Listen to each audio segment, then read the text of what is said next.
একটা লাটকান বানাচ্ছিলাম, ভাবলাম তোমাদের সাথে শেয়ার করি। আর এটা দেখো, এটা লম্বায় হচ্ছে 5 আর চওড়ায় 2.5 নিয়েছি। তারপর পুরো চতুর্দিকে একদম লেস বসিয়ে দিয়েছি, দেখো কি সুন্দর লাগছে লেস বসাতে। আর এটা দেখো, তারপর আমি এটাকে কি করলাম, এটা হচ্ছে পুরো ফিতেটা দিয়ে দেখো এরকমভাবে পুরো চৌকো মতো করে এটাকে সেলাই করে নিয়েছি।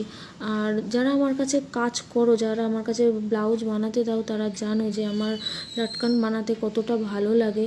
আর সবথেকে বড় কথা কী বলো তো, মানে একটা ব্লাউজের পুরো লুক চেঞ্জ করে দেয় হচ্ছে তার এই লাটকানটা। আর মানে প্রচণ্ড কি বলবো আর। আর তারপর দেখো এইটা পুরো উল্টে দিলাম, কাপড় কম থাকলে এরকমভাবে সেলাই করলে মানে অল্প কাপড়ে হয়ে যায়।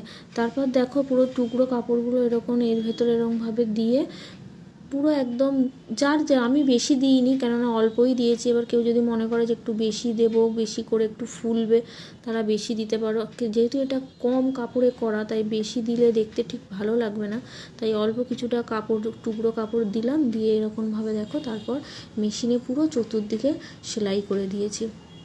লাটকানটা বানানোর পর যে কি সুন্দর দেখতে হয়েছে, মানে কি বলবো, অসম্ভব সুন্দর দেখতে হয়েছে। দেখো মানে বানানোর পর কতটা সুন্দর লাগে। আমিই তো আমার মতো বলে যাচ্ছি, মানে নিজের ঢাক নিজেই পেটাচ্ছি, সব সময় তাই করি। যাই হোক, তোমরা যেটা বলো সেটা আমার কোনো ব্যাপার নয়। তারপর দেখো এরকমভাবে সেলাই করার পর, আর লেসটা কী বলো তো, লেসটা একটু অন্যরকম তো, তাই এটা বেশ ম্যাচ করেছে, ম্যাচ করাতে দেখতে বেশ ভালো লাগছে। আর এটা কিন্তু এই যে ওপরে যে কাপড়ের অংশটা, এটা কিন্তু মানে এতে ছিল, হাতার কাপড় ছিল, কিন্তু আমি হাতায় ওই কাপড়টা দিইনি, দিয়ে হাতায় অন্য রকম ডিজাইন করে দিয়েছি। আর এইটুখানি দেখো কাপড় একটুখানি বেঁচে ছিল, আমি চতুর্দিক পুরো পিকো করে নিয়েছি। তারপর এরকমভাবে ফোল্ড করে নিয়ে সেলাই করে নিলাম। এবার তোমরা মানে অনেকে কী করে, দুখানা কাপড় একসাথে করে, লাইলিনের কাপড় একসাথে করে ফোল্ড করে নেয়, নিয়ে তারপর ওটাকে উল্টে দেয়। কিন্তু আমি আর সেটা করিনি, কেননা অনেকটা সময় লেগে যায় ওরকম করতে গেলে। আমি কী করেছি, পুরো চতুর্দিক পিকো করে নিয়েছি।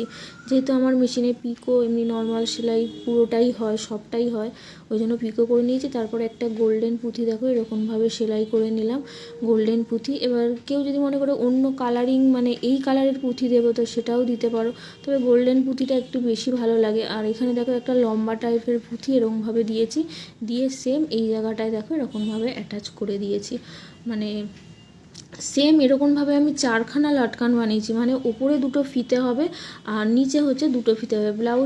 ব্লাউজের ভিডিওটা আমি পরে শেয়ার করবো, আগে লাটকানের ভিডিওটা শেয়ার করলাম তোমাদের সাথে যে কীরকমভাবে আমি বানিয়েছি।